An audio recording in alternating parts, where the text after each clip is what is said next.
Innal hamdalillah nahmaduhu wa nasta'inuhu wa nastaghfiruh wa na'udzu billahi min shururi anfusina wa min sayyiati a'malina may yahdihillahu fala mudilla lahu wa may yudlil fala hadiya lahu. Asyhadu an la ilaha illallah wa asyhadu anna Muhammadan abduhu wa rasuluhu la nabiyya ba'da. Amma ba'du. Allahumma shalli ala sayyidina Muhammad wa ala ali sayyidina Muhammad. Yang saya hormati Al-Ustaz Al-Mukarram Ustaz Yofin Abu Hamam Hafizahullah. Kemudian yang saya cintai dan yang saya banggakan, seluruh jamaah Majelis Taklim Safir Rabbani. Betul ya Ibu ya? Alhamdulillah. Puji dan syukur kehadirat Ilahi Rabbi yang telah memberikan kita begitu banyak nikmat sehingga kita bisa berkumpul di tempat yang insya Allah muliakan ini. Salawat serta salam tak lupa kita curah limpahkan kepada Nabi kita Muhammad Sallallahu Alaihi Wasallam. Berkat beliaulah kita bisa menikmati zaman yang penuh terang benderang seperti zaman ini. Izinkan saya memperkenalkan diri. Perkenalkan Ibu Majelis Taklim Safir Rabbani, saya Muhammad Diki Lesmana. Saya salah satu pengurus DKM Masjid Darul Irfan yang insya Allah akan menemani kajian kita pada pagi hari ini dengan tema sifat-sifat ibadur rahman yang akan disampaikan oleh Ustadz Yofin Abu Hamam Hafizahullah dengan mentadaburi Al-Quran surat Al-Furqan ayat 63 sampai 76. Jamaah Majelis Taklim Safir Rabbani, mari sama-sama kita simak dan mari sama-sama kita dengarkan tausiah yang akan disampaikan oleh Ustadz Yofin Abu Hamam Hafizahullah. Kepada beliau saya silakan. Oh iya. Sebelum itu mari sama-sama kita buka kegiatan kajian pagi hari ini dengan sama-sama melafazkan al-basmalah. Bismillahirrahmanirrahim. Semoga pengajian kita pada pagi hari ini diberikan keberkahan oleh Allah Subhanahu wa taala. Amin amin ya rabbal alamin. Kepada Ustaz Yofin saya persilakan.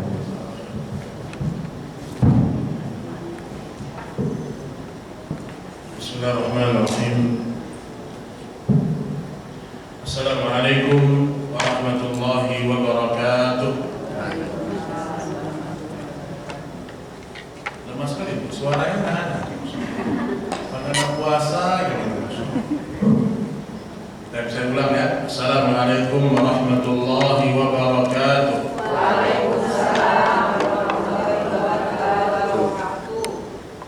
Innal hamdalillah nahmaduhu wa nasta'inuhu wa nastaghfiruh wa na'udzu billahi min shururi anfusina wa sayyiati a'malina. Man yahdihillahu fala mudilla lahu wa man yudlil fala hadiya lahu. Asyhadu an la ilaha illallah wahdahu la syarika lahu wa asyhadu anna Muhammadan 'abduhu wa rasuluh. Ya ayyuhalladzina amanu taqullaha haqqa tuqatih wa la tamutunna illa wa antum muslimun. Amma ba'du, kaum muslimin dan kaum muslimat rahimani wa rahimakumullah. Alhamdulillah, kita bersyukur kepada Allah yang selalu mencurahkan kepada kita kenikmatan dan kasih sayang. Kita bersyukur kepada Allah Subhanahu wa taala yang telah mencurahkan kepada kita nikmat iman dan nikmat Islam. Dari semua nikmat yang telah Allah berikan kepada kita, Bapak Ibu sekalian, nikmat yang paling besar, nikmat yang paling mahal, nikmat yang paling berharga adalah nikmat iman dan nikmat Islam. Nabi sallallahu alaihi wasallam bersabda, "Kullu maulud yuladu 'ala al-fitrah, fa abawahu yuhawwidani wa yunassirani wa yumajjisani." Setiap manusia itu mereka terlahir di atas fitrah. Tahu fitrah bu? Di atas Islam. Semua manusia ketika mereka lahir di dunia ini, mereka berada di atas fitrah, di atas agama Islam. Fa'abawahu yuhawidani. Namun ternyata ayah-ayah mereka menjadikan mereka seorang Yahudi. Ayah-ayah mereka menjadikan mereka seorang Nasrani. Dan ayah-ayah mereka menjadikan mereka seorang Majusi. 3 agama yang Nabi sebutkan. Dan ketiga agama ini Ahlus Sunnah meyakini mereka adalah orang-orang yang telah jatuh kepada kesyirikan. Sehingga hanya orang-orang Islam, hanya orang-orang yang beriman yang kelak akan masuk ke dalam surganya Allah Subhanahu wa ta'ala. Pertama tadi adalah Yahudi. Siapa Yahudi ini? Yahudi ini adalah seorang dzu ilmin wala amal. Kata para ulama, Yahudi memiliki sifat mereka berilmu tetapi mereka tidak mau mengamalkan ilmunya. Itu Yahudi. Orang yang pintar, orang yang cerdas, orang yang mengerti dengan ayat-ayat yang turun kepada umat-umat mereka, tapi mereka tidak beriman kepada sebagian ayat. Punya ilmu tapi tidak diamalkan. Kalau Nasrani, mereka tidak punya ilmu tapi mereka beramal, sehingga mereka menganggap Allah Subhanahu wa ta'ala memiliki anak. Adapun Majusi, mereka adalah orang-orang yang menjadikan Tuhan mereka itu seperti api yang menyala-nyala. Mereka menyembah api. Dan kita sebagai umat Nabi Muhammad alaihi salatu wassalam bersyukur dengan namanya hikmah hidayah. Baik Bapak Ibu yang dirahmati Allah Subhanahu wa ta'ala, pada pagi hari ini kita akan mentadabburi sebuah surat di dalam Al-Quran. Bahkan sebagian ayat yang memang Allah Subhanahu wa ta'ala menjelaskan sifat-sifat hamba yang dicintai Allah Subhanahu wa ta'ala, yaitu pada surat Al-Furqan ayat 63. Coba dibuka Quran ya.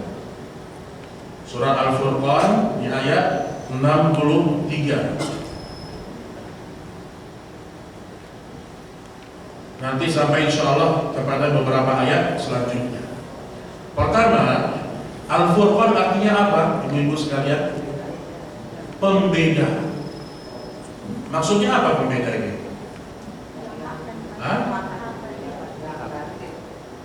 Al-Quran membedakan mana yang hak dan mana yang batil. Dan itulah tujuan diturunkannya Islam. Jadi yang namanya agama Islam Al-Furqan. Dan itulah tujuan kita belajar agama.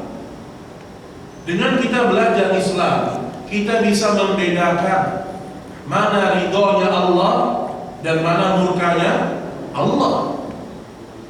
Kita belajar Islam, kita ngerti mana jalan menuju ke dalam surga Allah dan mana jalan menuju ke dalam api neraka. Makanya Islam itu intinya sama, menjelaskan ini benar dan ini salah, ini halal dan ini haram, ini jalan yang lurus, ini jalan yang sesat. Makanya tidak boleh seorang muslim abu-abu dalam beragama, nggak boleh. Misal begini ya, ada orang nanya sama ibu, kalau ada seorang yang tidak masuk Islam, tapi dia rajin sedekah, rajin bantu orang, saya mau tanya, besok dia masuk surga atau tidak? Tidak. Karena masih banyak sebagian kaum muslimin akidah dasar mereka nggak tahu, sehingga mereka mengatakan boleh jadi ada orang-orang di luar Islam yang nanti juga masuk ke dalam surga. Sehingga muncul pemahaman ada surganya orang Islam, ada surganya orang Majusi, ada surganya orang agama-agama yang lain. Tapi ahlu sunnah telah membedakan dari awal mana orang-orang yang benar dan mana orang-orang yang salah. Baik, kita lihat di ayat ke-63 dari surah Al-Furqan, Ibadur Rahman. Kalimat ibad itu diambil dari kalimat abad, hamba. Kalau abdun artinya adalah hamba. Kalau ibad, hamba-hamba. Bentuk jamak. Ar-Rahman yang maha penyayang, yang maha pengasih. Ketika disebutkan sifat-sifat ibadur Rahman, berarti sifat-sifat hamba-hamba yang dicintai Allah, yang disayangi Allah. Dan untuk itu kita hidup, Bapak Ibu sekalian. Baik, kita bacakan dulu ayatnya di ayat 63. Silakan dibuka Al-Qur'annya kalau ada yang membawa mushaf ya. A'udzu billahi minasy syaithanir rajim. Bismillahirrahmanirrahim. Wa 'ibadur rahmanil ladzina yamshuna 'alal ardi hauna wa idza khatabahumul jahiluna qalu salama. والذين يبيتون لربهم سجدا وقياما والذين يقولون ربنا اصرف عنا عذاب جهنم إن عذابها كان غراما. Baik, kita ambil dulu sebagian dari sifat ibadur rahman. Allah Subhanahu wa taala berfirman, wa ibadur rahmanil ladzina yamshuna 'alal ardi hauna. Dan ibadur rahman itu ketika mereka berjalan di atas muka bumi hauna. Tahu hauna jemaah? Jalan dengan penuh ketawaduan. Wa idza khatabahumul jahiluna qalu salama. Ketika mereka hidup di muka bumi ini, ada orang-orang yang tidak suka dengan mereka. Ada orang-orang yang mungkin benci sama mereka. Kenapa dia dibenci? Mungkin karena dia berada di atas Islam. Mungkin karena dia taat kepada Allah, sehingga sebagian orang benci sama dia. Apa kata Allah? Qalu salam. Ibadur Rahman itu berjalan di muka bumi penuh dengan ketawaduan, rendah hati, tidak sombong, tidak congkak. Dan kalau dia bertemu dengan orang yang menyelisihi dia, orang yang mengganggu dia, dia akan mengatakan salam. Dia tidak akan menggubris orang-orang yang mengganggu dia. Berarti ini ada dua sifat. Sifat ibadur Rahman yang pertama, mereka orang-orang yang rendah hati. Kalau bahasa agama adalah tawadu. Tawadu, Bapak Ibu yang dirahmati Allah, sebagaimana kata Nabi kita Muhammad alaihi salatu wassalam, man tawadha'a lillah rafa'ahu Allah.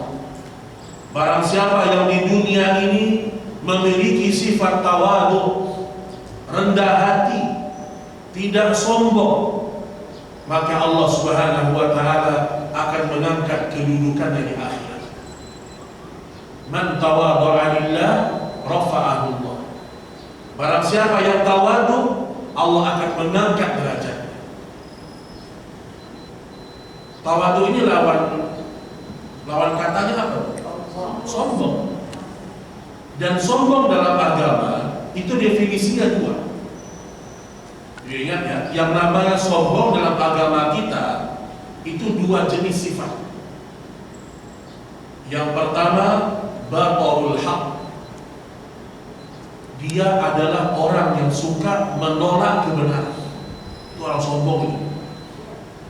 dinasehati agama, disuruh pakai jilbab, disuruh sholat, disuruh puasa, nggak mau dia. Ini orang sombong ya sebenarnya. Kenapa dikatakan dia sombong? Karena dia menolak kebenaran yang datang dari pencipta dia. Disuruh meninggalkan riba, dia nggak mau, sombong ini. Sombong yang kedua, wa ghamtun nas. Dia kalau bergaul kepada manusia, dia suka merendahkan orang, suka menghina orang. Sehingga para sahabat bertanya kepada Nabi, ya Rasulullah, sesungguhnya di antara kami ini suka memakai baju yang bagus, sendal yang bagus, tunggangan yang bagus. Apakah itu bagian dari kesombongan? Kata Nabi, tidak. Jadi kalau ibu suka pakai baju bagus, ya, kemudian kendaraan yang bagus, ya, itu bukan kesombongan, selama kita tidak merendahkan manusia. Ibu beli tas mahal, ibu hina tas orang, ini sombong ini. Ya, apalagi tasnya branded, Masya Allah. Tapi ingat jemaah sekalian, orang-orang yang dicintai oleh Allah memiliki sifat tawadu, merendah. Gak suka dia meninggi. Walaupun mungkin dia punya ilmu yang lebih tinggi, mungkin dia punya keturunan yang lebih dimuliakan, mungkin dia punya harta lebih banyak daripada orang lain, dia tetap tawadu. Tetap dia tawadu. Makanya Nabi kita Muhammad alaihi salatu wasallam menjelaskan tentang hakikat dunia. Biasanya orang yang sombong dengan hartanya itu orang yang paling tidak ngerti dengan nilai akhirat. Kenapa? Nabi sallallahu alaihi wasallam bersabda, "Lau kanatid dunya ta'dilu 'inda Allah janaha ba'udah, ma saqa kafiran minha syurbata ma." Coba perhatikan hadis ini. Kalau seandainya dunia ini lebih bernilai di sisi Allah, lebih dari seekor sayap nyamuk, Allah tidak akan memberikan minum seteguk pun kepada orang-orang yang tidak beriman. Di dunia kalau dikumpulkan, nilainya dibandingkan dengan akhirat tidak lebih bernilai dari seekor sayap nyamuk. Nabi pernah mencelupkan tangannya ke lautan. Nabi kasih perumpamaan. Nabi angkat tangannya. Kata Nabi alaihi salatu wassalam, yang menetes dari jariku ini, itulah dunia yang kalian kejar.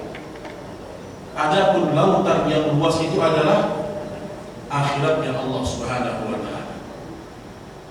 Makanya kalau ada orang yang sombong, punya kendaraan sombong, punya gaji besar sombong, ini orang yang gak ngerti dengan nilai akhirat.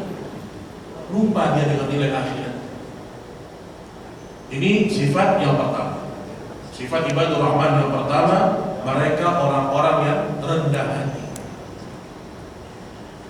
Dijelaskan pada kalimat berikutnya, wa idza khatabahumul jahiluna qalu salama. Dan kalau dia berjumpa dengan orang-orang yang mengganggu dia akan mengatakan assalamualaikum.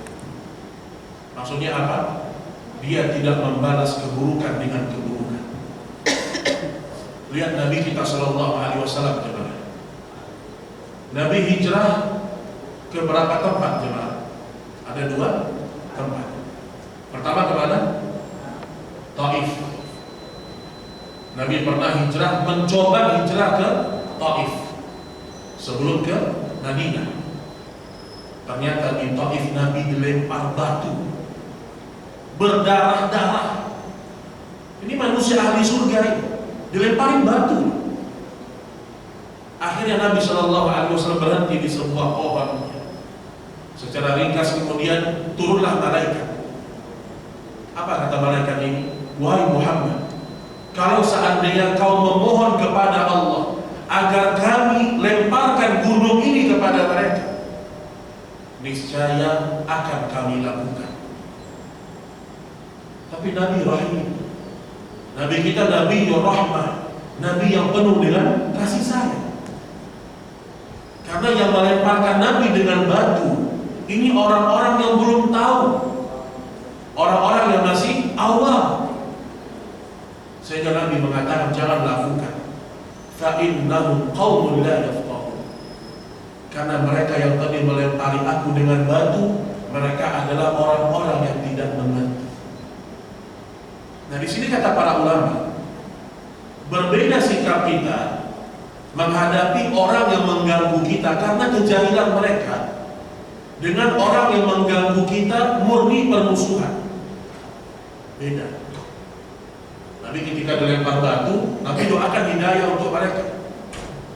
Tapi dalam kondisi lain, Nabi pernah sholat, dan di dalam sholat tersebut Nabi kunut.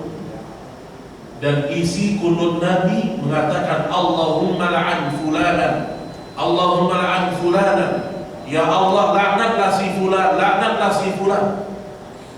Kenapa? Ada orang-orang yang Nabi doakan mendapatkan laknat karena sudah melampaui batas kesalahan. Ini orang-orang kafir yang ketika di sebagian peperangan mereka memotong-motong tubuhnya kaum muslimin. Didoakan laknat oleh Nabi SAW. Jadi kita jangan kebalik. Kalau kemarin kita dengar ada berita orang membakar Quran di mana daerah? Di Swedia.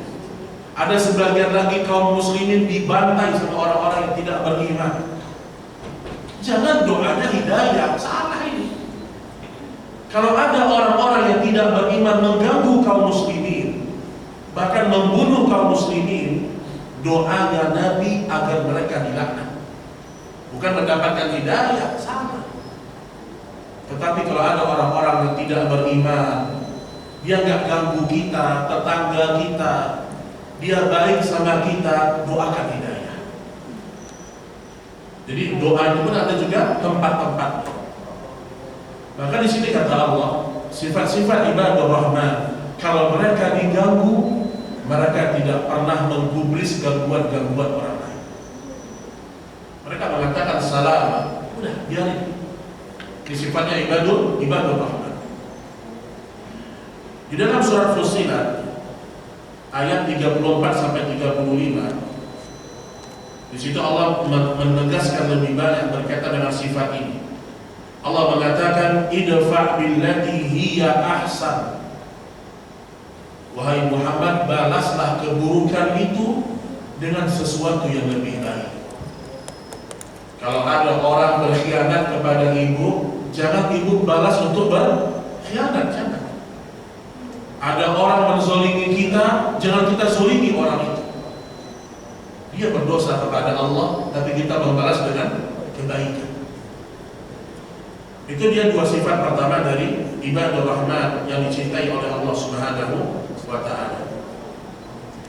Sifat yang ketiga, di ayat ke-64 Allah mengatakan walladzina yabituna li rabbihim sujjadan wa qiyama. Sifat hamba yang dicintai Allah yang ketiga, mereka adalah orang-orang yang sering sujud dan mendirikan sholat. Dan orang-orang yang melalui malam hari dengan bersujud dan berdiri untuk Rabb mereka. Ini qiyamul lail, apalagi Ramadan sekarang. Ibu-ibu jangan sampai tidak sholat tarawih. Walaupun tarawih untuk perempuan lebih utama di rumah. Ibu sholat sendirian di rumah nih, itu lebih baik daripada ibu sholat di masjid. Tapi kalau di rumah ibu malas-malesan, ini ke masjid aja, nggak apa-apa. Kalau di rumah ibu semangat ibadahnya, bisa baca Al-Qurannya banyak, bisa sholatnya khusyuk, sholat di rumah. Tetapi kalau seandainya di rumah malah malas-malesan, main HP terus, nonton gosip terus, atau buka Shopee terus, buka Shopee berjam-jam. Padahal duitnya nggak ada, buka-buka aja, buang-buang waktu, buang-buang waktu. Ibu-ibu sekalian, Ramadan ini sebentar bu. Setiap detik dalam hidup ibu itu berharga di Ramadan ini. Jangan disia-siakan. Kalau biasanya kita ngomong gak jelas di hari-hari biasa, Ramadan jangan gibah, jangan adu domba. Biasa kita nonton hal-hal yang gak jelas, buang-buang waktu. Karena ada orang nonton sinetron itu berjam-jam. Ustaz, jadul banget sinetron. Film Korea, Ustaz. Yang suka nonton India, udah Ramadan tutup. Baca Al-Quran itu.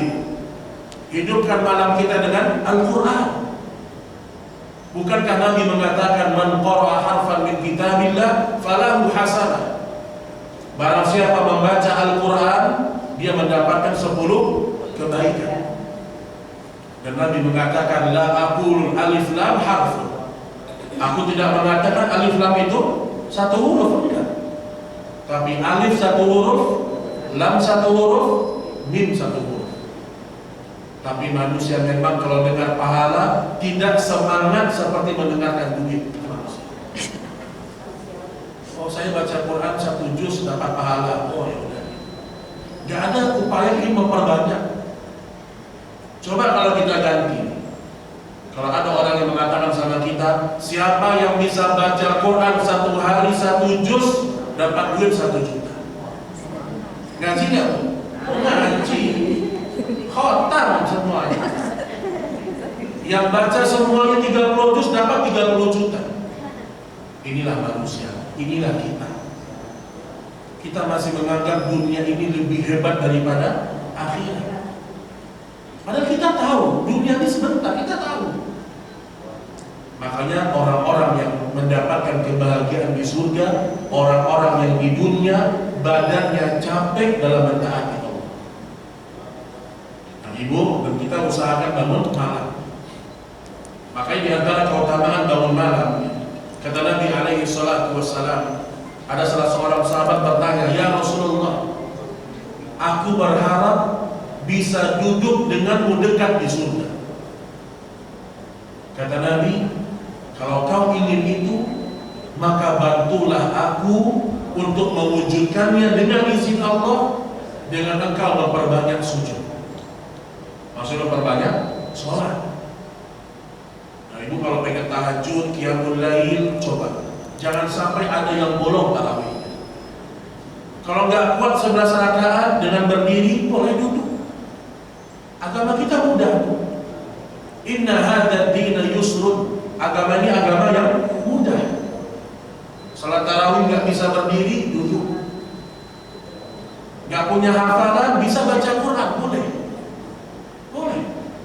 Beli Quran besar, letakkan di depan, baca. Boleh. Makanya sebenarnya Allah ingin memberikan kepada kita pahala yang sangat banyak di bulan Ramadan. Maka perbanyak jemaah sekalian untuk sholat malam. Lihat Nabi sholat malam. Nabi disebutkan beliau sholat malam itu sampai kaki beliau bengkak. Kaki kita bengkak kenapa? Sakuran, kolesterol. Kaki kita capek kenapa? Olahraga. Jadi maksud saya, waktu Ramadan ini sebentar. Dan tidak ada yang tahu kita besok masih hidup atau tidak. Ingat ibu-ibu ya, hari ini seandainya Allah wafatkan kita, itulah amal kita. Coba renungi diri kita. Ya Rabb, seandainya malam ini aku meninggal, apakah aku sudah siap berjumpa dengan Engkau ya Allah? Tanyakan diri kita. Kata Imam Ibnul Jauzi, manusia kalau masalah dunia selalu merasa kurang. Tapi dalam masalah akhirat mereka selalu merasa cukup, bahkan berlebih. Oh, masih mending saya Ustaz. Dia enggak sholat Ustaz. Masih mending. Masih mending Ustaz, saya puasa cuma 15 hari. Teman saya enggak puasa sama sekali. Untuk urusan akhirat ibu, lihat yang di atas kita. Kita punya teman sudah hafal 2 juz Al-Quran, kita harus bisa 3 juz. Atau teman kita sudah khotam 1 kali, kita harus bisa 2 kali, 3 kali. Makanya kata para ulama dari ayat ini, orang-orang yang dicintai Allah itu waktu malamnya habis untuk ibadah.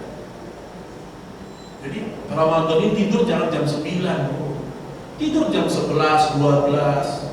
Kalau bisa begadang, habiskan waktu kita bersama dengan Allah Subhanahu wa Ta'ala. Baik itu ya, jadi jangan sampai luput dari yang namanya memperbanyak sujud dan sholat di waktu malam. Sifat yang keempat di ayat 65, ketika mereka berdoa kepada Allah, lihat isi doanya ibadur rahman. Walladzina yaquluna rabbana asrif 'anna 'adzaba jahannam inna 'adzabaha kana gharama. Dan orang-orang yang berdoa kepada Allah, wahai Rabb kami, jauhkanlah azab jahannam dari kami. Sesungguhnya azabnya itu adalah kebinasaan yang kekal. Ya. Sifat ibadur rahman, kalau mereka berdoa kepada Allah, yang lebih banyak mereka minta itu keselamatan di akhirat. Kalau kita kan enggak. Kebanyakan doa kita apa, Bu? Ya Allah, luluskan anak kuliah. Ya Allah, sembuhkan penyakit saya. Ya Allah, tambah gaji suami saya. Boleh nggak? Boleh. Kita boleh minta apapun sama Allah selama kebaikan. Tapi ingat, kalau ibadur rahman, mereka lebih meminta akhirat daripada dunia. Urusan dunia ini udah Allah jamin kita. Ketika kita lahir ke dunia, apa kata Nabi alaihi salatu wassalam? Bikatbi rizqi wa ajali. Manusia lahir ke dunia, Allah sudah takdirkan rezekinya berapa. Udah ada semuanya. Kapan ajalnya udah ada. Kemudian bagaimana dia besok di dunia, sengsara atau bahagia, di dunia dan di akhirat, udah tertulis oleh Allah Subhanahu wa Ta'ala. Jadi jangan kita sibuk untuk memikirkan sesuatu yang sudah Allah jamin. Kita berusaha aja. Makanya jemaah sekalian, ibadur rahman, mereka minta sama Allah, ya Allah, jauhkan aku, pasangan hidupku, anak-anakku, keluarga besarku dari siksa api neraka jahanam. Saya mau tanya, satu hari di akhirat sama dengan berapa di dunia? 1000 tahun. Pertanyaannya, kalau besok ada orang, Allah mengatakan kepada dia, ya fulan, kamu punya dosa, aku tidak ampuni hari ini, misalnya. Kemudian Allah mengatakan, ya fulan, kamu singgah dalam nerakaku 2 hari aja. Berapa sebenarnya? 2000 tahun. 2 hari. Memang benar orang mukmin tidak akan kekal dalam neraka, tapi bisa jadi 2000 hari, 2000 tahun. Maka yang ingin saya katakan, jangan meremehkan dosa. Seandainya kita masuk ke neraka, na'udzubillah, 1 hari aja 1000 tahun.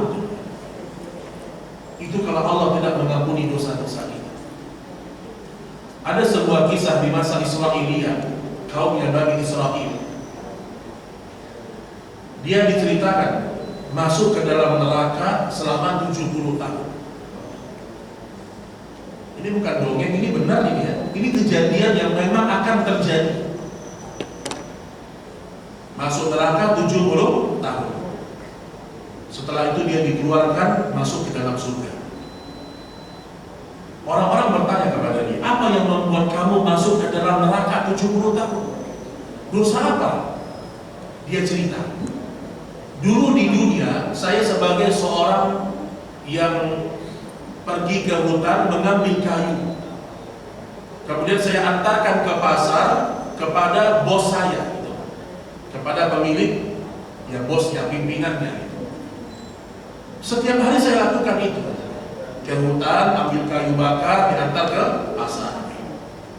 Dan saya amanah, kata dia. Namun pada satu hari, kata dia, ketika di tengah perjalanan menuju ke pasar, saya terasa di gigi saya ada daging yang menyelip.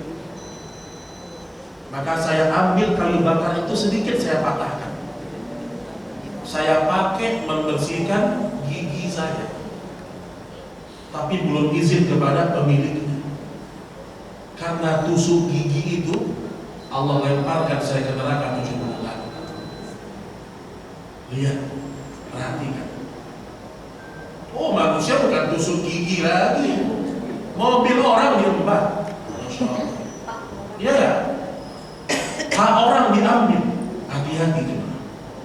Sabar, kalau ada hak ibu diambil orang yang dia gak kembalikan ke dunia, nanti akan dihitung Allah di akhirat.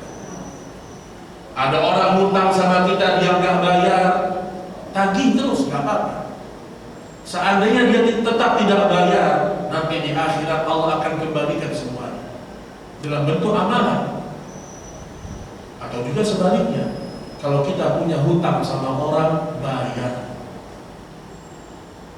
Ada orang hutang sama kita, dia nggak bayar. Bayarnya dengan apa? Dengan afwan bayarnya. Tahu afwan? Maaf. Makanya hati-hati ya dari menzolimi orang. Sama kayak di lembaga sekolah, lembaga pemerintahan. Kalau yang bukan hak ibu jangan dipakai untuk pribadi, karena ada hitungannya di hari kiamat. Baik, berkaitan dengan neraka Allah Subhanahu wa Ta'ala, ada dua pembahasan. Penduduk neraka itu terbagi jadi dua. Ada yang kekal, tahu kekal bu, gak akan keluar lagi selama-lamanya. Dan ada yang sementara. Sementaranya bisa 1000 tahun, bisa kurang dari itu, atau bisa 100 juta tahun, bisa. Tapi tidak kekal. Yang kekal itu adalah orang-orang kafir dan orang-orang musyrik. Pasti kekal. Dalam surah Al-Baqarah Allah sebutkan itu semuanya. Orang-orang kafir, orang-orang musyrik, khalidina fiha abada. Adapun yang tidak kekal, itu orang-orang beriman yang di hati mereka masih ada iman, tetapi Allah membersihkan dosa-dosa mereka dalam neraka. Setelah dosanya habis, Allah pindahkan dia ke sungai di surga, baru dimasukkan ke dalam surga. Jadi yang akhirnya kekal hanya orang-orang yang kafir dan syirik. Maka hati-hati dari kesyirikan. Gak ada dosa yang lebih besar daripada dosa syirik. Hati-hati. Datang ke dukun, pakai jimat, pakai apa? Cincin, pakai kalung yang katanya bisa mengobati sakit jantung, wallahu a'lam. Ada kan bu? Dijual mahal-mahal, harganya 5 juta, 6 juta. Oh ini bisa mengobati sakit, sehat. Allah a'lam. Dan banyak pengobatan itu terjadi kesyirikan di dalam hati-hati.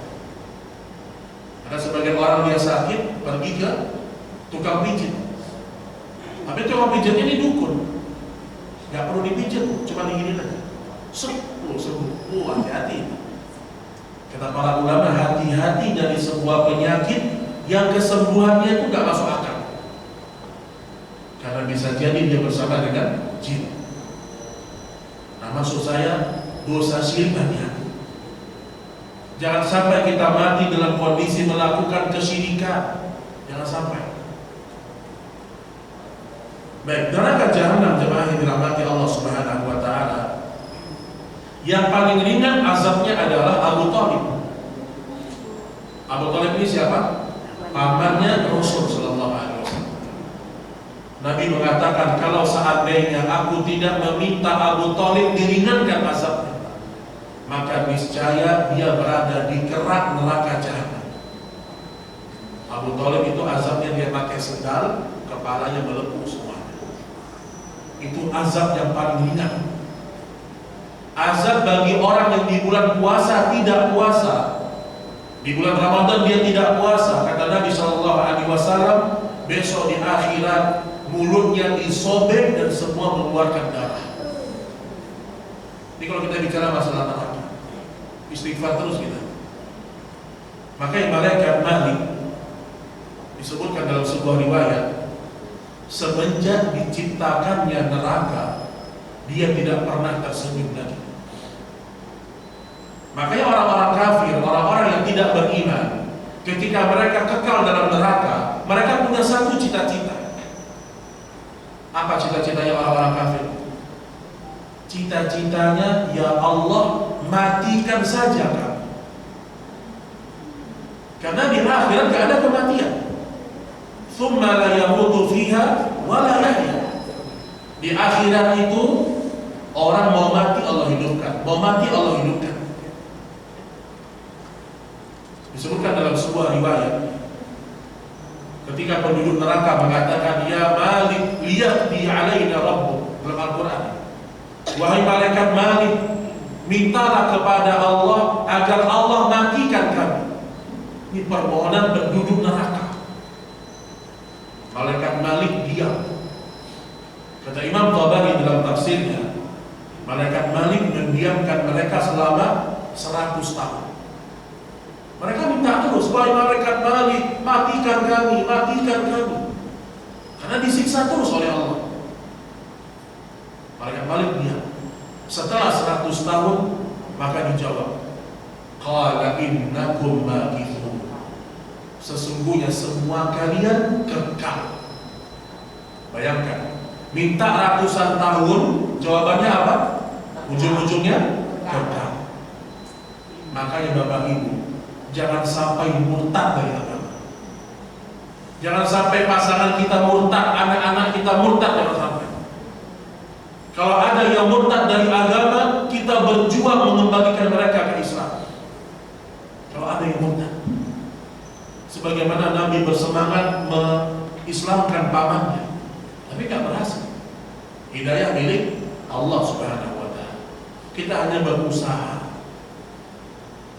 Ini kalau kita bicara masalah murkanya Allah besar.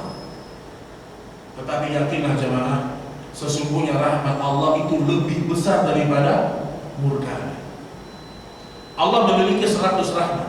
Kata Nabi Shallallahu Alaihi Wasallam, satu rahmat itu Allah turunkan ke dunia sekarang. Satu rahmat Allah diturunkan ke dunia. Ibu sayang sama suami karena satu rahmat itu. Sayang kamu sama suami? Kok wajahnya diam semua? Sayang gak sama suami? Sayang. Ini bahaya nih kakek saya. Dengan satu rahmat Allah, seorang istri sayang kepada suaminya, suami sayang kepada istrinya, seorang ibu cinta kepada anaknya, manusia berkasih sayang dengan satu rahmat Allah. 99 rahmat Allah yang tersisa akan disempurnakan di surga. Makanya bayangkan jemaah sekalian, kalau seandainya Allah masukkan kita ke dalam surga, itulah nikmat yang paling besar. Itu cita-cita kita. Makanya Nabi mengatakan, Allahumma la taj'alid dunya akbar hammina. Ya Allah, jangan jadikan dunia ini cita-cita tertinggi kami, jangan. Dan gak ada kata terlambat. Kalau ada di antara manusia, dia baru kenal agama di usia 60, gak terlambat. Terus menuju kepada Allah. Karena untuk masuk ke dalam surga itu bukan karena amal kita, tapi karena Allah merahmati kita. Cuman masalahnya rahmat Allah tidak turun kecuali kepada orang-orang yang beramal. Jadi kita masuk surga karena rahmat Allah, bukan karena amal. Amal untuk apa? Amal untuk menentukan kita di surga yang mana. Itu dia cara menggabungkannya.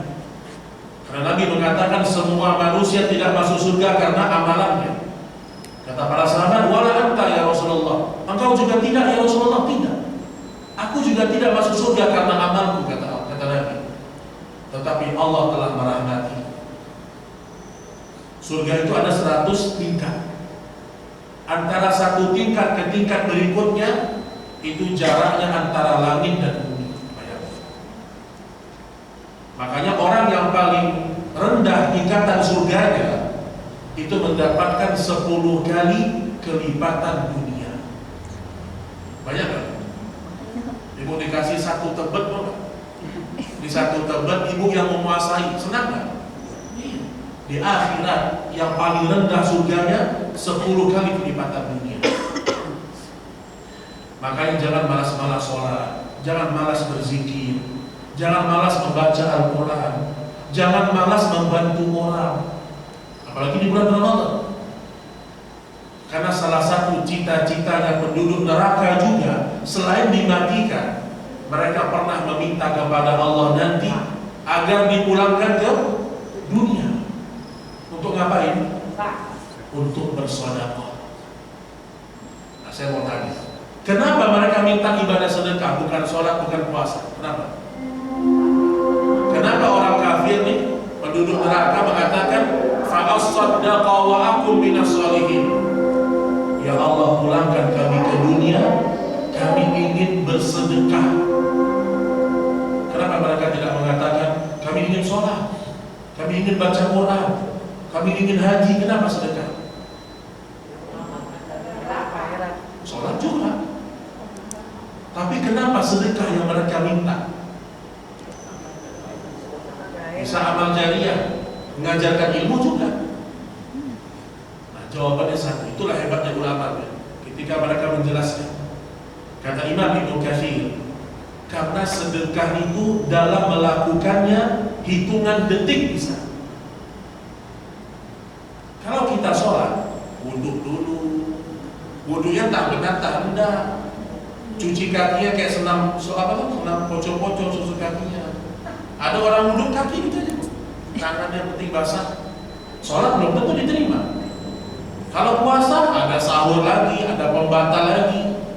Kalau haji ada lagi ritualnya yang berat.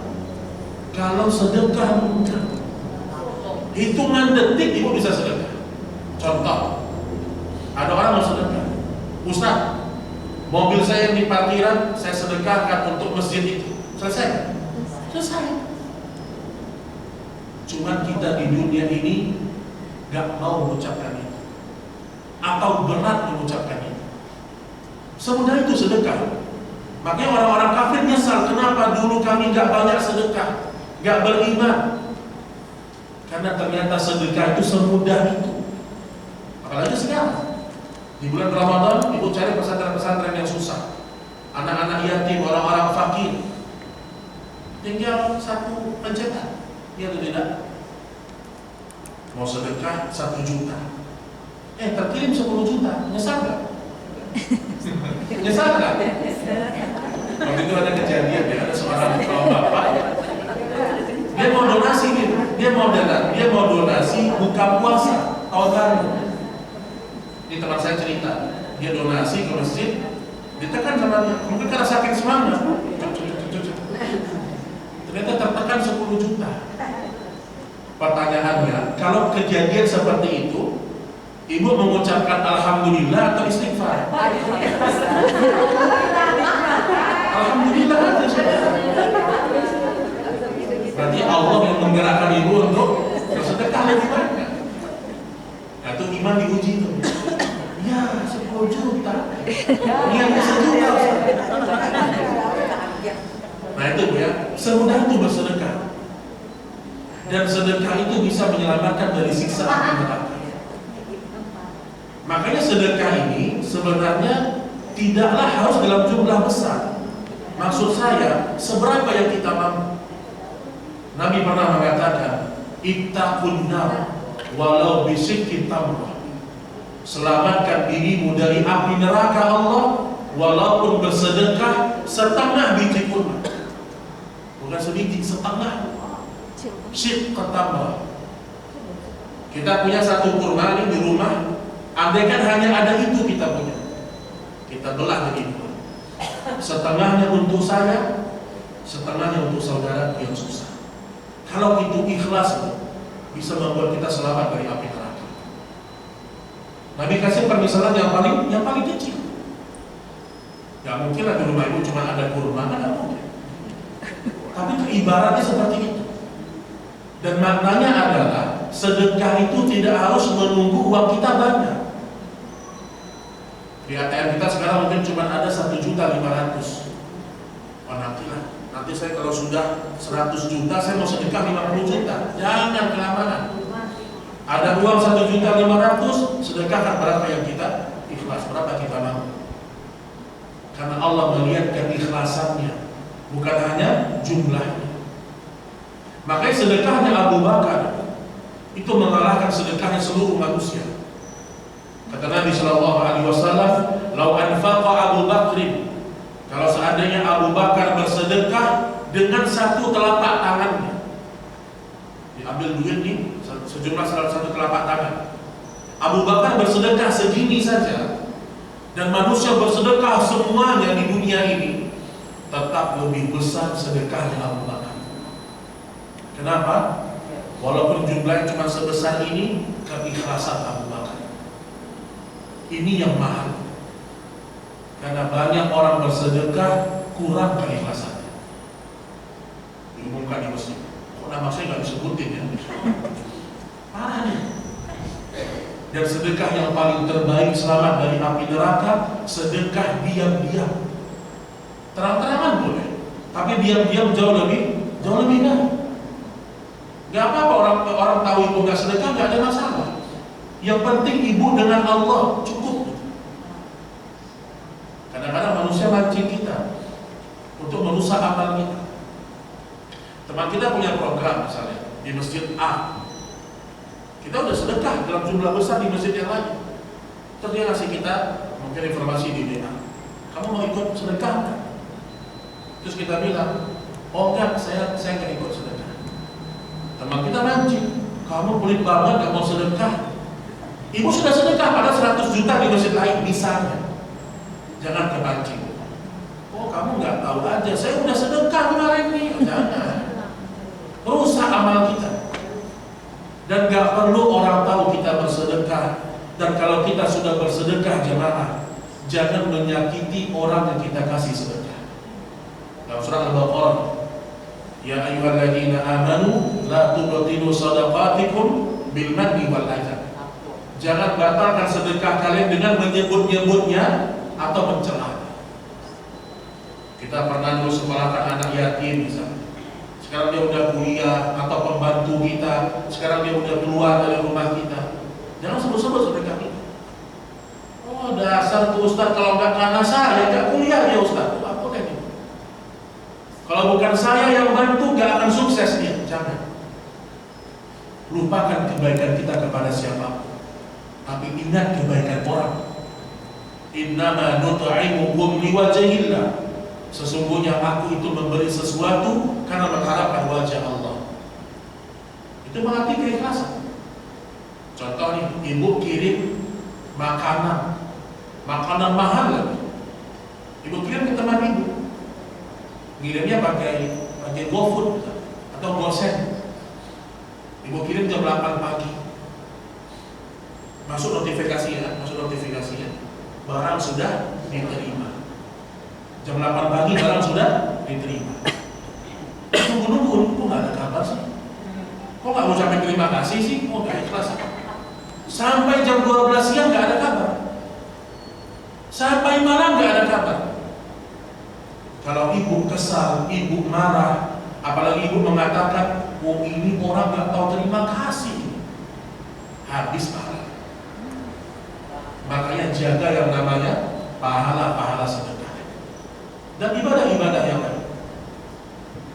Makanya para ulama sangat jeli menjelaskan masalah ibadah ini. Sampai kata Imam Ibnu Jauzi dalam kitab Talbis Iblis, iblis itu dia akan terus mencari teman-teman dalam neraka. Di dunia dia cari terus.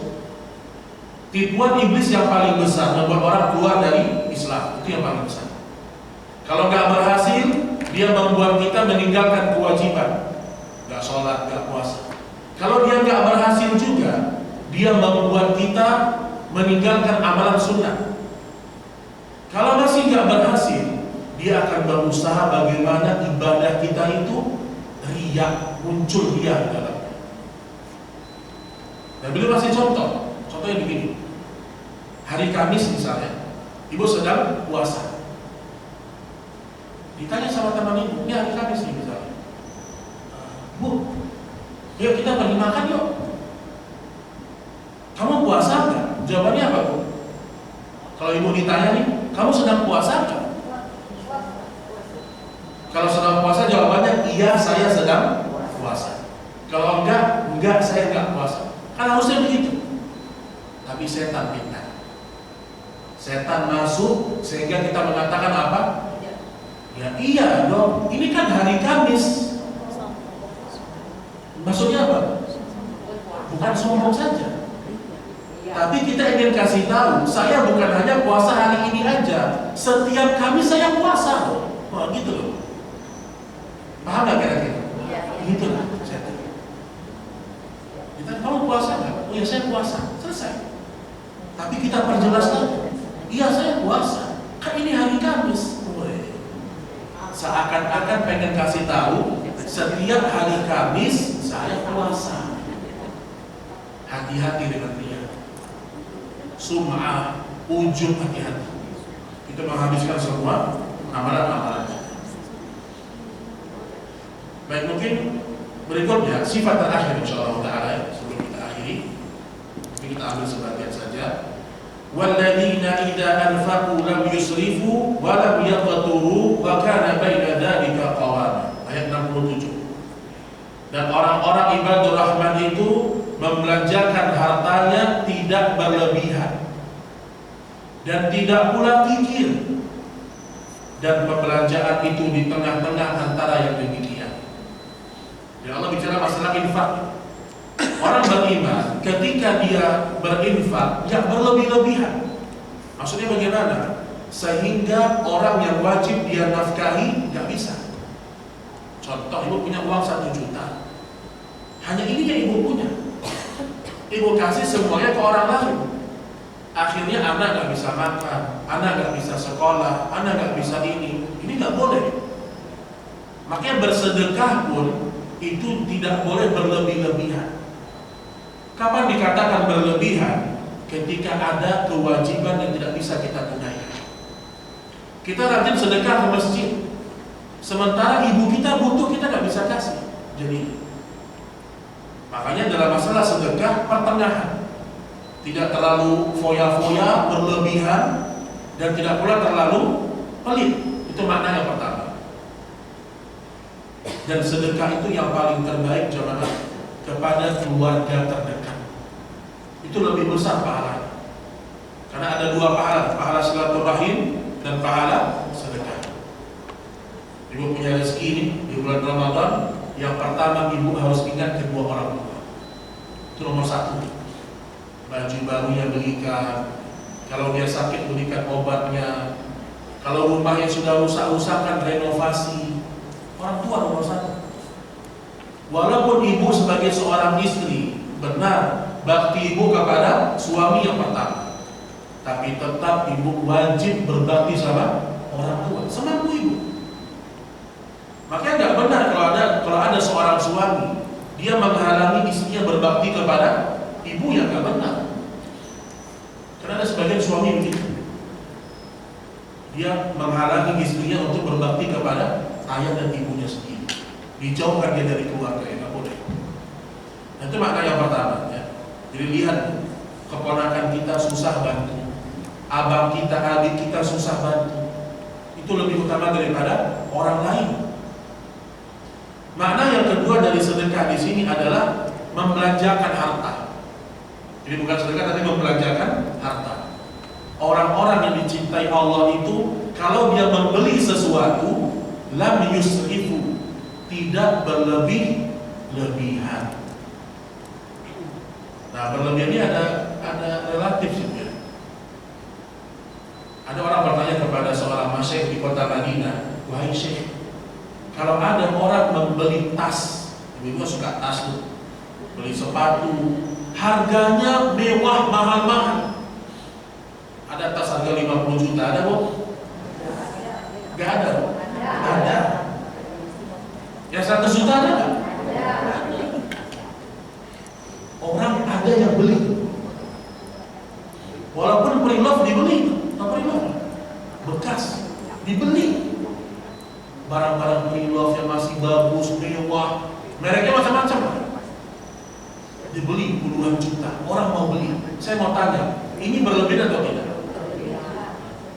Kata para ulama, tergantung yang punya duit. Kalau gaji suami ibu 1 bulan 10 miliar, tas 50 juta kecil lah. Kecil. Orang yang gajinya cuma 1 juta, tas harga 300.000 itu mahal. Ya kan? Makanya berlebihan itu relatif. Di Pekanbaru, saya dari Pekanbaru juga, asli Pekanbaru. Ada seorang bapak-bapak, dia Masya Allah, dia bangun masjid sendiri di Mumbai, di dekat Chevron. Itu harganya lebih dari 100 miliar sendirian. Nah, bagaimana dengan yang tadi belanja-belanja barang mahal? Apa kata para ulama? Silakan beli barang yang seperti itu kalau memang kamu mampu dan butuh. Tapi ingat, kata para ulama, kalau kamu belum mampu bersedekah sejumlah itu dan sebahagia itu, jangan beli. Misal begini, ibu punya uang 1 miliar di ATM, udah deh, beli tas yang harga 200 juta. Ibu senang, bahagia. Kalau ibu belum mampu sedekah 200 juta, ringan, bahagia rasanya, berarti ibu belum mampu. Jangan beli. Itu berlebihan. Cuma walaupun ibu punya duit, sayang dipakai untuk beli-beli barang-barang yang mahal-mahal. Kadang-kadang cuma karena logo aja, ditipu sama orang barat. Gara-gara logo aja jadi mahal. Karena gengsi. Gara-gara huruf L sama V. Apa? Kalau saya mau sebut banyak nih, karena saya juga punya istri bu, masalah. Kadang-kadang subhanallah ya, dan lihat manusia itu kalau sudah punya barang, kalau dia nggak bersyukur, barangnya sudah bagus pun lama-lama dia nggak puas juga. Beli tas harga 5 juta, 5 juta kan? Harga 5 juta, macam-macam lah mereknya. Beli 5 juta, senang awalnya. Tapi dia lihat lagi barang-barang yang lain di Shopee, lihat lagi. Oh, ada yang harga 7 juta, nggak bisa nih. Akhirnya bosan, jual lagi, beli yang harga 7 juta. Pakai 1 bulan, bosan, jual lagi, begitu terus. Dan orang yang seperti ini adalah orang yang sebenarnya miskin, kasihan. Dia nggak pernah merasa cukup dengan apa yang dia punya. Makanya urusan dunia, ibu jangan lihat yang di atas ibu, lihat yang di bawah. Ibu kalau naik mobil Alphard mahal, kalau ibu nggak melihat ke bawah, itu Alphard kayak jadul. Yang mobil Alphard nih, lihat orang mobilnya lebih mewah lagi, sedih. Itulah pecinta dunia begitu. Dan terkadang pecinta dunia itu tidak menikmati barang yang dia punya. Contoh ibu ya, ini satu contoh ada. Teman ibu punya mobil mewah, Masya Allah. Mewah mobil. Mana yang lebih merasakan kemewahannya? Yang sering bawa mobil itu pemiliknya, atau yang nebeng? Yang nebeng. Ayo bagi kajian yuk, dijemput ibu pakai mobil mewah, apalah Mercy, BMW semua. Bagi yang punya, awalnya mungkin dia senang, awal-awal, tapi dunia itu berkurang kenikmatannya. Apapun begitu semua. Kita punya dunia, kecantikan, ketampanan, kemudian barang-barang bagus itu berkurang terus setiap hari. Sehingga orang yang punya mobil ratusan juta bahkan miliaran udah biasa. Ibu nebeng sama dia, ibu naik, duduk di sini. Siapa yang paling menikmati? Yang nebeng. Kenapa? Karena dia merasakan kemewahannya. Bahkan yang punya pun jadi biasa. Begitulah dunia itu. Sama juga dengan fisik kita. Fisik kita pun demikian. Setiap hari kita terus lama-lama keriput. Maka gak usah stres kalau keriput, gak usah stres. Itu sudah fitrah. Begitulah dunia. Urusan makan juga gitu, Pak. Waktu ibu di usia 20 tahun, ini kan 25 tahun semua nih. Waktu ibu usia 20 tahun atau 30 tahun, ibu makan semua itu gak ada kendala. Makan apapun nikmat. Coba usia 60 udah mulai makan itu berkurang kenikmatan. Jangankan itu, AC dan AC. Orang kalau sudah tua kena AC dikit, aduh sakit badannya. Pas masih muda, kuat. Dunia itu seperti itu. Dia tidak pernah kekal, tidak pernah abadi. Ibu punya suami, gantengnya luar biasa. Kayak artis Korea lah gitu kan. Ya. Tapi lama-lama ibu nikah sama dia, lama-lama jadi biasa. Gitu juga kita kan, Masya Allah. Kita punya istri yang paling cantik di kampus misalnya. Dulu paling cantik di kampus. Dan nikah 20 tahun, kok begini. Kalau kita nggak bersyukur ya begitu. Makanya rumah tangga yang bertahan, rumah tangga yang kecintaan dibangun di atas akhlak. Kecantikan, ketampanan itu hilang lama-lama. Maka ini dia jemaah sekalian rahimani wa rahimakumullah yang bisa kita sampaikan pada pertemuan ini. Mudah-mudahan kita termasuk hamba-hamba Allah yang bisa mengamalkan sifat ibadah rahman. Dan yang paling terakhir, yang paling penting, tidak berlebih-lebihan dan juga tidak terlalu pelit. Tadi saya lupa jelaskan. Jangan pelit juga. Karena ada sebagian suami yang pelit. Dilihatnya sendal istrinya udah minta makan, gak dibeliin sama dia. Udah zuhur aja zuhur, jangan. Ibu lihat tas anak ibu, baju yang sudah rusak, udah kurang bagus, belikan baju baru. Karena kita nggak boleh pelit juga dalam agama Islam. Maka kata Nabi Shallallahu Alaihi Wasallam, pertama kali berinfaklah untuk dirimu sendiri. Itu pertama kali. Jadi penuhi juga kebutuhan orang-orang yang wajib kita nafkahi. Wallahu a'lam bishawab. Ini yang bisa kita sampaikan pada pertemuan ini. Mungkin sebelum kita akhiri, kalau ada pertanyaan, dipersilakan jemaah sekalian. Ada Ustaz. Ya silakan. Itu tuh. Assalamualaikum Ustaz. Salam. Izin bertanya, tadi kan saya sempat mendengar yang tentang amalan itu kan kita berbeda ya. Nah, pada saat ada tadi posisi kenapa pahala sedekah itu buat orang yang meninggal itu ingin kembali ke dunia itu ingin bersedekah gitu kan? Karena itu amalannya doanya ada di kayak gitu. Nah, kalimat ini kalau sekilas kita misalnya mendengarnya tidak secara keseluruhan, jadi nanti akan ada asumsi bahwa sedekah itu mengalahkan sholat. Itu bagaimana Ustaz? Ya baik, kalau ini bagus ya. Ya jadi bukanlah berarti maknanya sedekah mengalahkan sholat, tidak. Tapi memang gambaran di situ.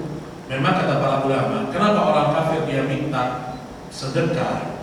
Karena pada asalnya orang-orang kafir itu bergelimang harta, itu hukum asalnya. Karena orang-orang kafir Masya Allah gak pernah sholat, kapan gak pernah sujud, rezekinya jalan terus. Kita yang tiap hari ke masjid, Masya Allah rezekinya gitu kan. Tapi memang seperti itu, dunia ini surganya mereka. Maka rata-rata orang-orang kaya adalah orang-orang kafir. Di antara sebabnya kenapa? Pertama, memang surga dunia itu di sini untuk mereka. Yang kedua sebabnya, mereka kalau nyari duit, gak ada batasan. Kita ada batasan. Gak boleh nipu, gak boleh riba, gak boleh zolimi orang. Kalau mereka enggak. Yang penting cuan. Mau sikut sana, sikut sini, yang penting duit. Itu kehidupan orang kafir seperti itu. Sehingga mereka menghalalkan semua cara. Orang beriman tidak. Ada batasan-batasan.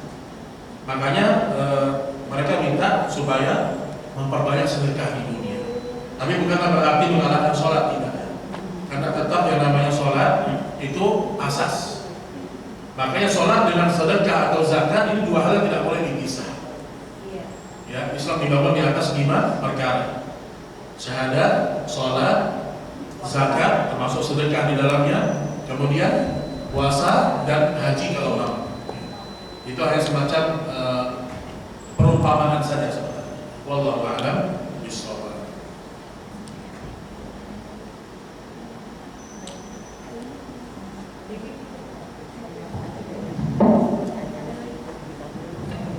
Pak Ustadz, saya mau bertanya terkait dengan masalah hutang. Jadi ada teman saya bisa punya hutang sama saya, sering ditagih-tagih tapi galakan dia gitu. Jadi saya mau lagi juga takut. Terus tapi kalau nggak ditagih kan sayang duitnya, gitu. Mendingan saya buat sedekahin. Itu gimana ya? Diikhlasin, tapi mudah-mudahan sih ikhlas benar. Sekian, terima kasih. Ya, itulah manusia yang luar biasa. Waktu butuh pinjam sama kita, waduh luar biasa. Melas-melas, minta tolong, nangis-nangis. Sekarang kita yang nangis-nangis sama dia. Ya, itulah manusia. Nabi mengatakan matlul ghani dzulmun. Menunda pembayaran hutang di saat mampu zalim. Nah, jadi kalau masalah hutang piutang, pertama begini. Kalau ada orang hutang sama kita, dia nggak bayar, tagih. Ditagih udah nggak mau juga, kasih ulur waktu. Kapan dia bisa? Udah Ustaz nggak mau juga. Nah, alhamdulillah ya kalau orang seperti itu ya. Tagih terus. Nah, sampai pada akhir mungkin kita udah putus asa di tagihan. Ya udah gimana? Nggak mau dibayar kembali. Nah, terkadang disitulah mungkin Allah ingin kita bersedekah. Jadi ikhlas gak ikhlas sudah begitu kan? Makanya Nabi mengatakan kalau ada orang berhutang sama kita, selama dia belum membayar, itu kita seperti bersedekah setengah dari uang itu. Jadi bersyukur. Misalnya dia hutang sama ibu 1 juta, dia belum bayar sampai sekarang, udah 1 bulan belum bayar. Selama 1 bulan itu ibu seperti bersedekah 500.000 pahala. Itu diantara keutamaan kata sebagian para salaf. Tapi kalau besar bagaimana? Kalau yang kita jadi zakat itu nggak bisa ya? Apa? Zakat itu kayak gini. Soalnya misalnya orang itu bebas dari hutang kan mustahil itu kan orang yang bebas dari hutang itu. Misalnya dia tidak bisa bayar nanti aja bulan depan, tapi ternyata dia memang kemarin itu dia pinjam untuk membayar hutang-hutang dia yang sudah itu gimana? Ya, jadi tadi ya. Jadi ibu sabar ya. Kalau ibu nggak bisa ikhlas, ibu sabar. Sampai kapan Ustaz? Sampai dia bayar. Begitu. Sampai meninggal gimana? Begitu. Kalau dia meninggal ya, harta waris itu sebelum dibagi diberikan dulu kepada hutang.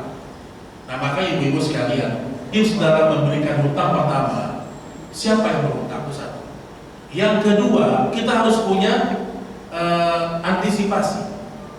Kalau dia mengutang sama kita misalnya 1 juta, kalau kita berat mengikhlaskan, andaikan dia nggak bayar, ya udah kita kasih afwan.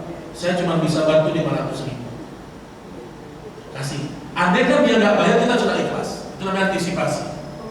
Nah, itu lebih bagus sebenarnya.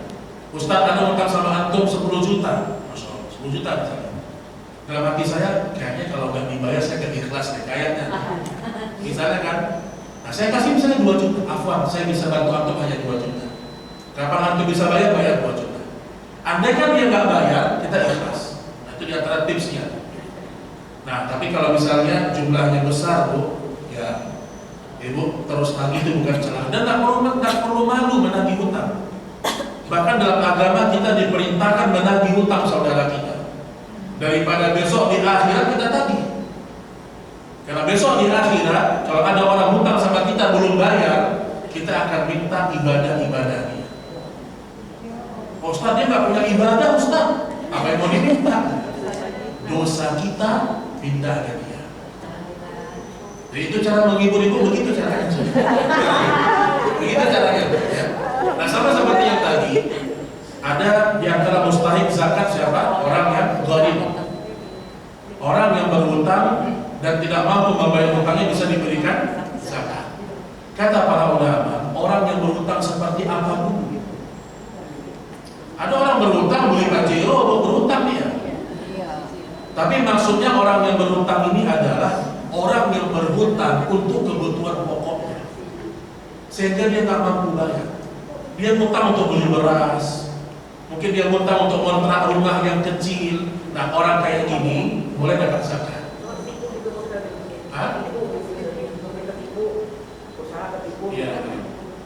Ya kalau usaha dia tertipu, dia terlilit hutang, tapi dia masih punya banyak harta-harta yang lain, itu ya jangan sampai dia dapat zakat.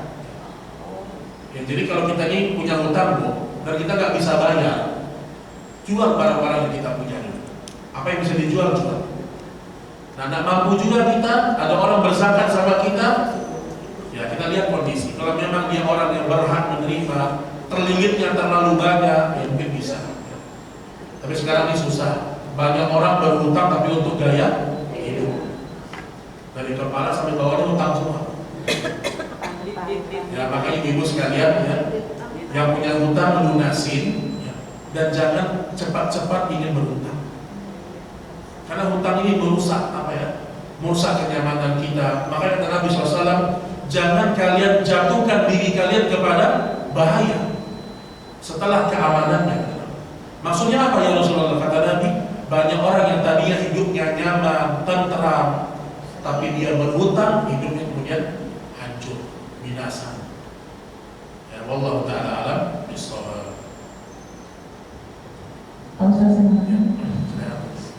Bismillah.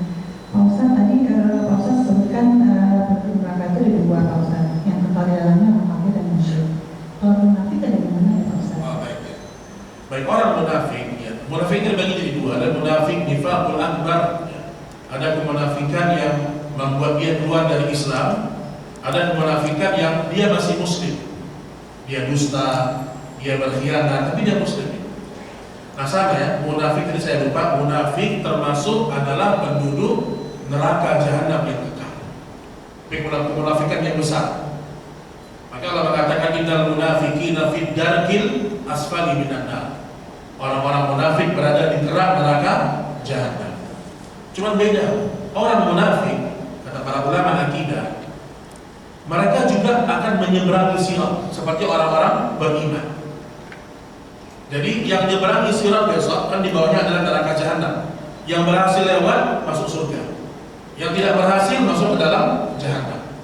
Saya mau tanya, orang kafir nyeberang sirat enggak? Enggak. Orang kafir otomatis langsung masuk ke dalam neraka. Saya mau tanya, orang kafir dihisab nggak di hari kiamat? Dihisab nggak amalnya? Dihisab. Dihisab untuk apa? Dia di neraka yang mana? Nah, itu hisabnya. Kan neraka kan bertingkat-tingkat juga. Tetap masuk neraka semuanya, tapi dia di neraka yang mana? Ada yang di keraknya, ada yang di tengahnya. Tetap mereka dihisab, tapi mereka nggak menyeberangi sirat. Nah, orang munafik mereka dibuat oleh Allah seakan-akan menyeberangi sirat. Kenapa? Allah mempermainkan mereka. Karena di dunia mereka mempermainkan Allah dan Rasulnya. Pura-pura baik, pura-pura ini. Nah, ketika mereka melihat orang beriman menyeberangi sirat berhasil, mereka menyangka, oh saya juga masuk surga. Jadi Allah ingin mempermainkan mereka. Dibuat senang dulu, namun ternyata ketika mereka menyeberang sirat, jatuh ke dalam jahanam. Yukhadi'unallah wa huwa yukhadi'un. Mereka dulu menipu Allah, padahal mereka sendiri yang tertipu oleh diri mereka sendiri.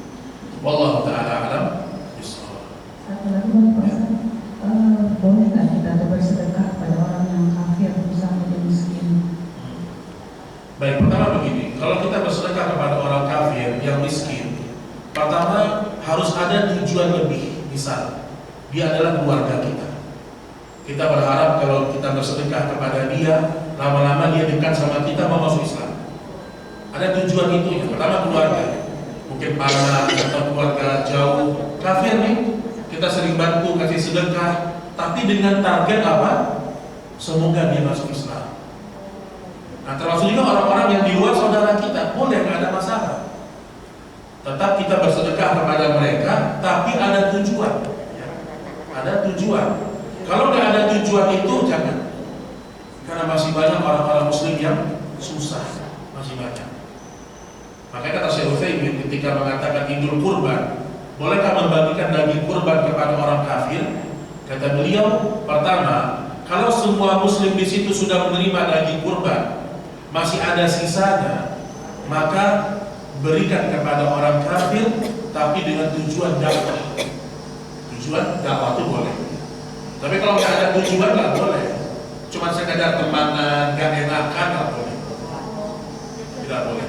Allah Taala alam bisawab. Baik jemaah, masih ada?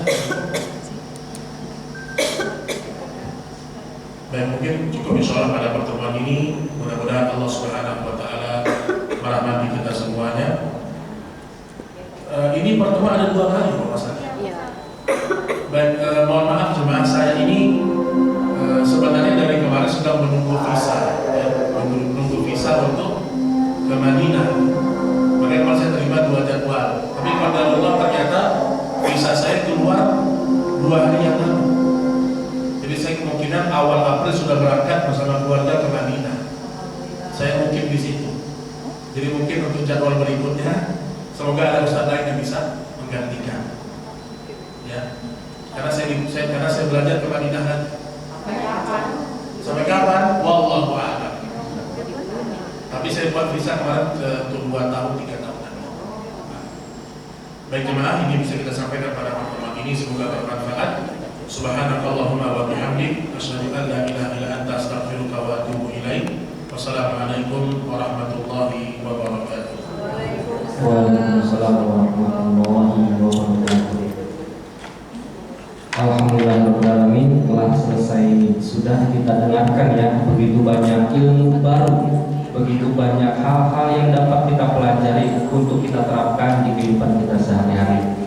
Alhamdulillah, saya ucapkan terima kasih kepada Ustaz Robin atas ilmunya yang telah diberikan kepada kita, kepada ibu-ibu Majlis Taklim Salafi Robani.